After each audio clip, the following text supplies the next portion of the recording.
Hi, everyone. It's Kirsten Hagland here. Welcome to another episode of Weekly Hope. I'm so glad that you're joining us this Wednesday, and I hope wherever you are in the world that life is treating you well and you have a beautiful day. Maybe it's not so beautiful, but you're here with us, and so that makes it beautiful to me. So for those of you who are joining us back, you know we are here on the Eating Disorder Hope Facebook page every single Wednesday, almost every single Wednesday. Every once in a while we take a break, but usually around noon Eastern time. And for those of you tuning back in, you recognize Elsa. This is my unofficial co-host of the show. She's my little old lady nugget. And she's usually nearby, so I usually bring her up and have her say hello to everyone. She wishes you a beautiful day as well. But for those of you that are joining us for the first time, welcome to the show. So what we do here is we provide an interview series where we bring on guests from all over the country and actually all over the world. We've had some international guests as well from the field of eating disorders and mental health, and we talk about and cover a wide range of different topics. And of course, we love to hear from you. The great thing about the show is that we get these experts' wisdom and advice, but we also get to include you in the conversation. So as this is Facebook Live, I just want to encourage you to say hello in the comments. Don't be shy. Tell us your name, where you're signing in from. And throughout the show, I'll be monitoring the comments. So go ahead, ask a question, make a comment, share a part of your story if it's on your mind. And what is so cool to have seen over the last year that we've been doing this is that the comment section is really something that turns out to be very supportive for people, and everyone is welcome. It's a very safe space, and I know that our viewers that we have are always very supportive. So yeah, it's all you in the comment section. And I already see we got a hello from Melissa. Hi, Melissa. It's great to see you here. Thank you so much for tuning in.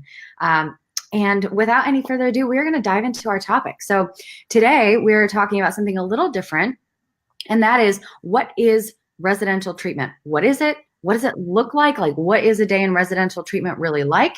And how do you know if this is for you?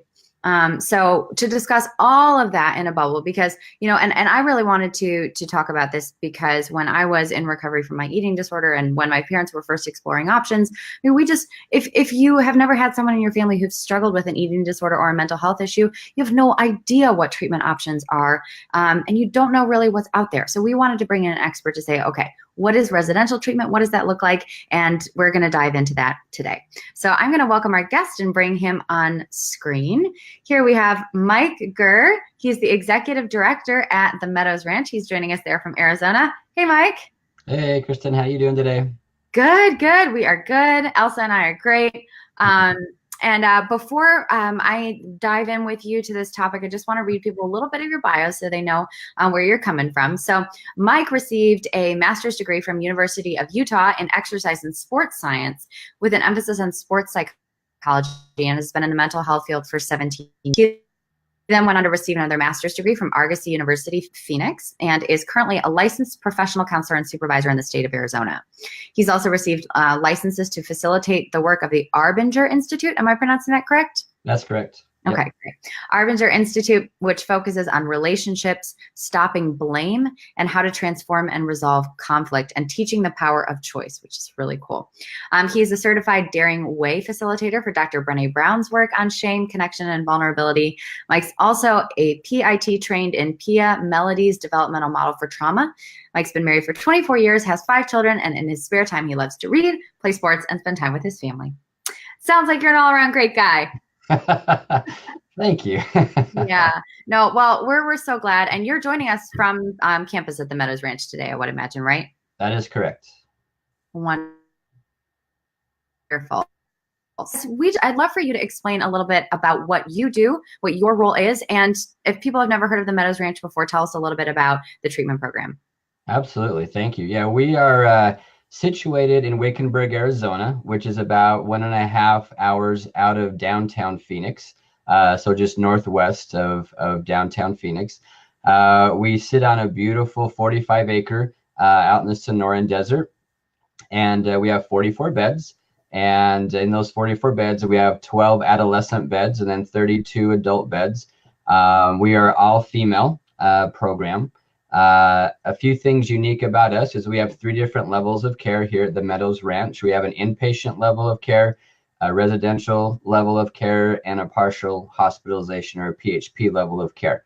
And that's both for the adults and the adolescents.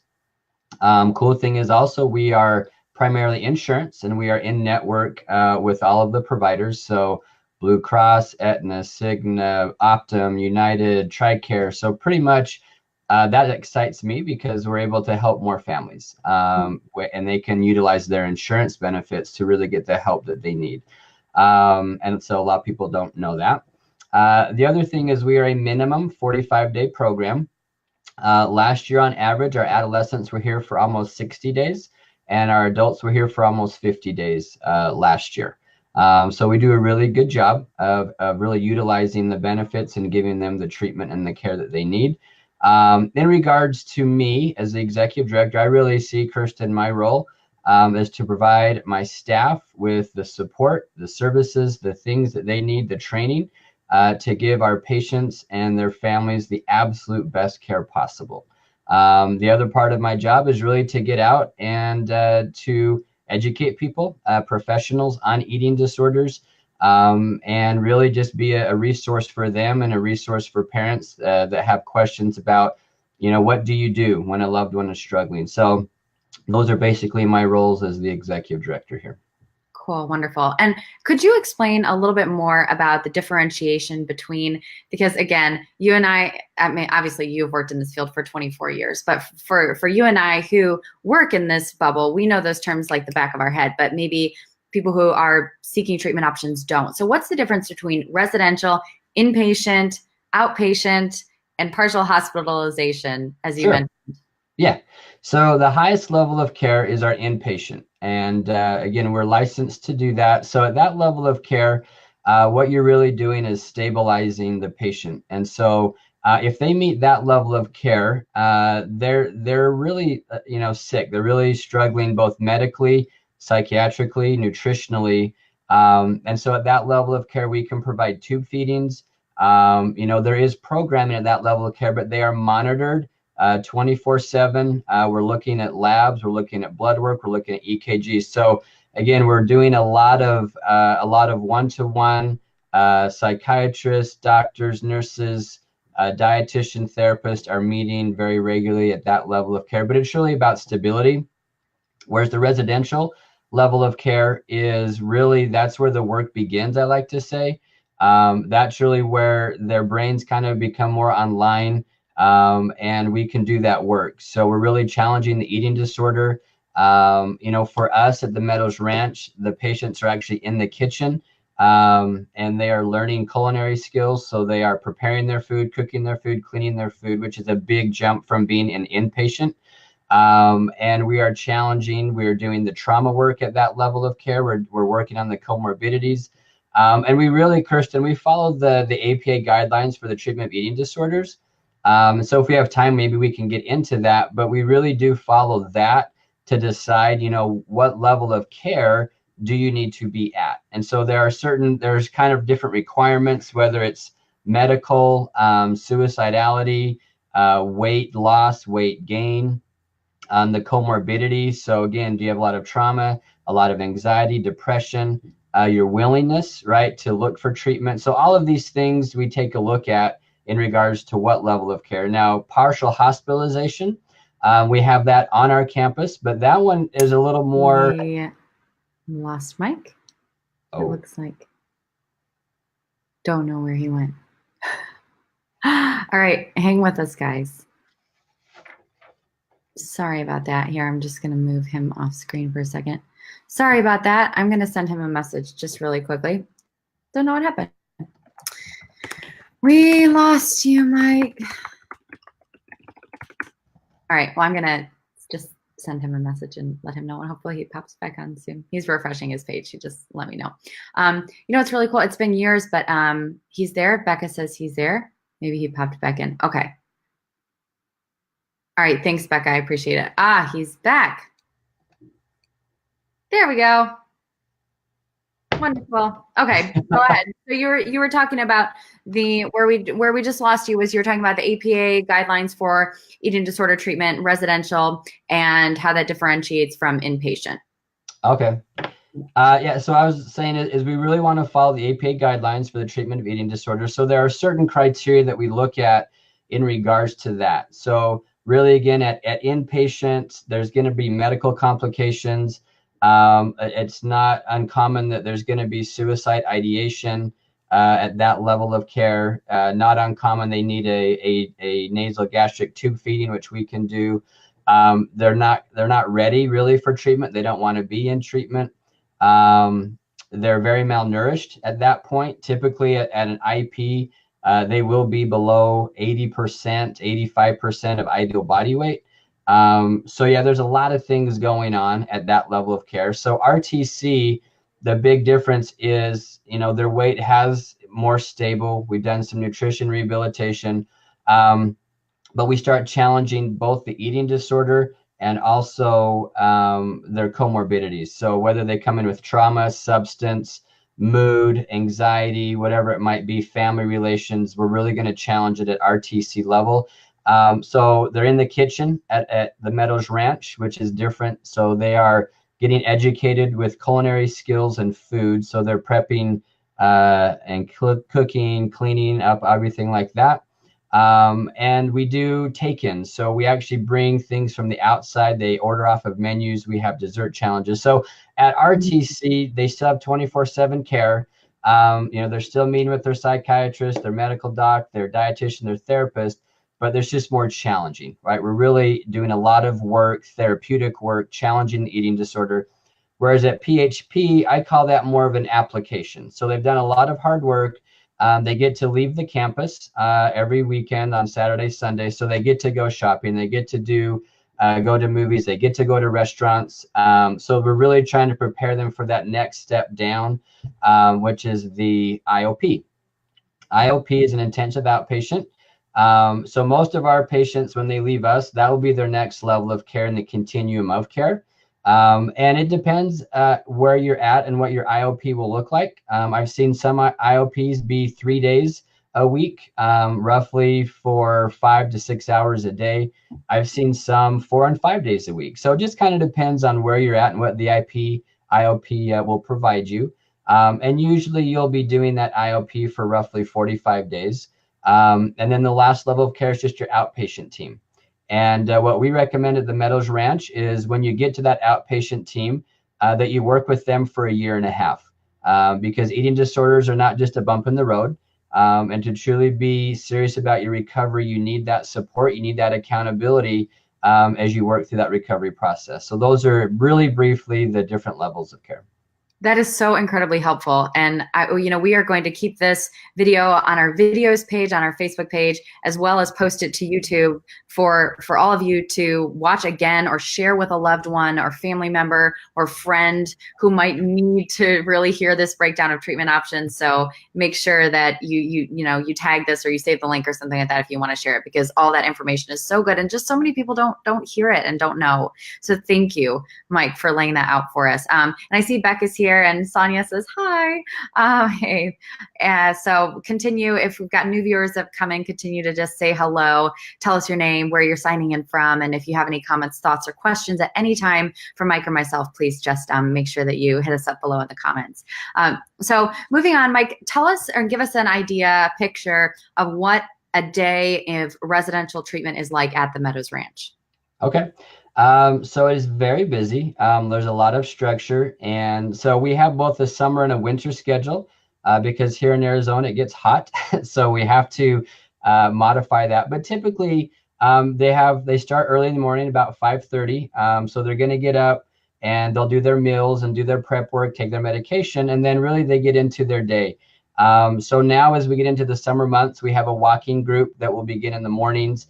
And after the walking group, they get into a lot of their group work. So that could be body image work, that could be DBT work, that could be psychodrama, that could be Tai Chi, that could be going to our brain center. So again, all of these different groups they will have really throughout the day. Our adolescents will go to school 2 hours at a time, 2 different times during the day. So that's important a lot of times for the parents to know that adolescents can continue their school while they're here. And then also they will have their individual sessions with their therapist in the day, their individual sessions with their dietitian, their individual sessions with their psychiatrist. and meet with the medical doctor if needed. So that's really kind of a day in the life. Is they're really on the go, very structured. We have 3 meals, 3 snacks throughout the day, and they will turn in at 9:30 at night, and then they will start it again the next day. Where it changes a little bit is on the weekends, where they will have visitors. So weekends might not be quite as busy. There's a little more downtime. They can go off campus, like I said, if you're at PHP level of care. But yeah, so weekends are a little bit more relaxed. But yeah, during the week, it's they're very busy, and we've got them going, all throughout the day. Yeah, and it's so good because obviously it's all of that underneath work that needs to be done to get full treatment. And I think one thing that is so great now is that there are treatment programs, obviously like the one at the Meadows, where it's not just someone comes in, they get a feeding tube, they get weight restored, and then they go home. That it takes all of this great underlying work in these individual sessions, plus group therapy, plus the expressive therapies, all of that to really get to the underlying emotional issues Right. of treatment recovery, I should say. So we talked a little bit back and forth in an email about, because I wanted to ask you, how does someone know if they should seek residential treatment? And, you mentioned, gosh, it can be really hard because a lot of times when people go or they're into that level, like it wasn't their choice or they didn't necessarily want to be there. Can you explain that difficulty? Because then people can leave 60 days later a completely changed person, and ready to step down and continue that recovery work when maybe they came in at the beginning and didn't want to be there at all. Right. I would say first, Kirsten, the one way that we look at it, and quite honestly, the insurances look at it, is what has been your previous treatment. So honestly, if you've tried outpatient and it hasn't worked, you've tried an IOP and it hasn't worked, really that's a great, now your next step is, now we're moving the opposite direction and continuum of care, and you're looking to come to a place like the Meadows Ranch. So that's one thing I would ask, right? How have you tried an outpatient? Have you tried an inpatient or an IOP? And if that just wasn't enough support, right? If that wasn't enough containment for you to really work on the things you need to, then that's one instance to take a look at a residential treatment center. The other one is, again, looking really at those guidelines that we just talked about, in the sense that are there complications medically, right? Are you struggling enough with your eating disorder to where you really have some serious medical complications? Can you not contain the behaviors, right? So am I binging and I just can't stop? Am I purging or doing other compensatory behaviors? Am I restricting? You take a look at weight gain, weight loss. Is it abnormal? And especially for adolescents, because again, they tend to be smaller in frame. You take a look at the comorbidities. So again, is my anxiety off the charts that I just can't handle it? It's actually, really interrupting my day-to-day functioning. And whether that's my depression, do I have suicide ideation? How willing am I to do work? And if I'm not supervised at home, am I going to try to get away with things? Am I going to hide food? Am I going to restrict food? So if I can't do those things, am I going to overexercise if somebody's not watching me? So all of these things we will take a look at. And if I can't do those when I'm not being watched or supervised or supported, those are also great questions to ask. And if you can't do those, or that's difficult for you, residential is probably a good place for you to be. The other thing that we look at, the APA guidelines talk about, which I think is a little ironic, but they do talk about the intrusive thoughts, right? It's just how often is that eating disorder just really being intrusive in your head?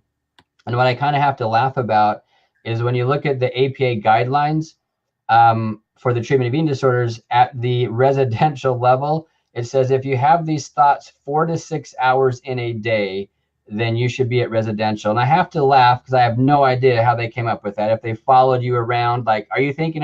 But yeah. What I would actually say, my experience tells me, is that as I look at all of these screens that come in, these patients are saying that these thoughts are happening 90 to 95% of their day.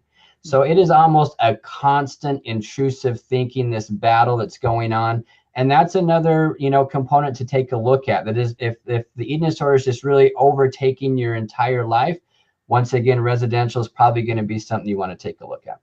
Yeah. Thank you for clarifying that. And what I just want to reiterate that you said is that yes, the medical complication is a huge sign that the person needs a higher level of care without a doubt, because obviously we need to, we want individuals going to treatment to survive and come out on the other side.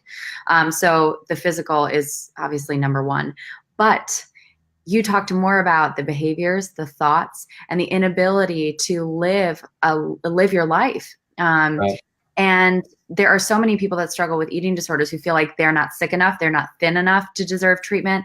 And I just want to reiterate and reconfirm to people who might be listening out there who feel like they're not sick enough, or they're not to that low weight, or they're not passing out every day. That doesn't mean you're not sick enough to deserve a higher level of care. And as you so rightly said, a higher level of support.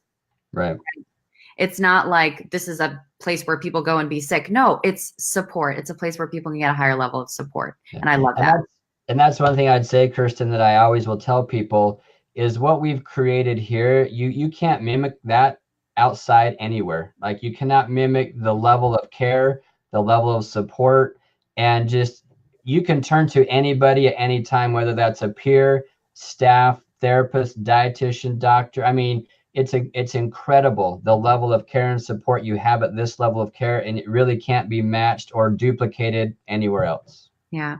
So we've got about 6 more minutes with Mike here. So I just want to encourage anyone, if there's something that's popped up in your mind that you're thinking about. I know we've had some viewers come in and out in the last couple of minutes. So if you want to dive in with a question, now's the time to do so before we wrap up. Want to transition to those people supporting someone. So first, let's start with a parent, a loved one, a friend, a spouse who might be supporting someone who is about to go to residential treatment or is in residential treatment at the moment. How can they best support? So a few things I would say, Kirsten, is a lot of times their wife, their daughter, they don't want to be here. So don't talk about time frames. Don't say, well, in 30 days, in 45 days, leave time frames out and let them do their work. And so that would be one thing, is don't talk about a time frame of when they're going to be done, when you're going to take them, when they're coming home. Just encourage and support. And I would also say validate. So validate their thoughts and feelings, because it will be hard for them. But a lot of times they're also going to tell you things that probably aren't accurate. Their experiences, things that are happening or not happening in the program. And so, validate that, but then also check in with the program. Because a lot of times, unfortunately, they don't want to be here, or they're going through what we call the endorphin withdrawal. So just check in with the program, check in and say, okay, this is what they're saying. How do we support them in that struggle? Would be another one. I would also say that while your loved one's in here, do your own work. This isn't just about them. This is a family system. And so as they're in here doing their work, I highly suggest that the loved ones take a look at what they can do. So when your loved one comes back to you, that you're different, that the environment's different. But then also engage in the program. We have a lot of things that we ask of the loved ones, and it's sad for me that sometimes they just, I don't want to do it. You need to fix, my kid, my wife. But I would love for them to get fully engaged. So come out to Family Wake, get engaged, in the family sessions. And when you're doing your work and they're doing their work, some magic can happen, right? When we talk about recovery. And again, learn to not keep repeating those same patterns. So you get an opportunity while they're here in treatment to maybe hold different boundaries, to learn to communicate differently. So there's so many cool things that can happen as far as what the loved ones can do, while the person they care about is in treatment. So those would be a few things that I would say. Yeah, wonderful. And what about the step down, which can be, well, wonderful and very, very challenging at the same time. Once that person comes home or back to the community, what can people trying to support their loved one do in that scenario? So hopefully that, again, is if they've done their work here with us, they carry that home, meaning that now that's where really the rubber hits the road, that they now need to apply the things that they've learned here, both them and the patient. So really, one is consistency. right? Continue to do those things that worked while they were here in treatment and carry that back at home. But I'd also say learn what your role is. Your role is that of support in recovery. Your role is not to be the police anymore. It's not to monitor anymore. And you need to learn that when they engage in an eating disorder behavior, that's not the end of the world. And all that is, it's a sign that they are in struggle. And as a loved one, I need to know, okay, it's a struggle. How do I support them then in that struggle? And how do we then move through that struggle? Because a lot of times when they see these old patterns popping up, they too go into old patterns of overreaction, just do it. Why can't you do this? Stop doing this. And obviously that creates just a death spiral. So really learn your role, understand how to support in struggle. Know the resources, because hopefully they will have a team when they go home. So learn and create good relationships with your outpatient team or IOP team. But mostly to me, it's very relational. It needs to be a different relationship than it was before. And if they can learn how to do that, I think that's going to it's going to help in the recovery process when they get home. Yeah, so great. And, we have a really cool question from Becca here. It's legit. And I want to bring it onto the screen. Becca asks, could you briefly tell about how every person thinks I'll get there and be the fattest one there? Yeah, Becca, I hear you. Thanks for asking that question and being totally honest, because I know it's probably a thing that goes along with I'm not sick enough, I'm not thin enough to be in treatment, and this fear of the body comparison and judgment that's going to happen once the girls get there. Yeah, no, and that's a hallmark of the eating disorder, that every time a patient comes in, whether they're the adolescent or an adult, the very first thing they will do when they get into the milieu, they'll start comparing each other. They'll start comparing who's the sickest, who's the fattest, who's the skinniest. And that honestly, that's that mindset that we talked about. And so that's where people will look in the mirror. That's where people look at themselves. Oh, I'm not sick enough yet. I don't deserve to be there. And unfortunately, that is a part of that eating disorder mindset. I kind of call it that animal brain or downstairs brain. And that's a battle that you have. Literally, there is a battle that people have. And that is one of those thoughts. They will come in, they will compare.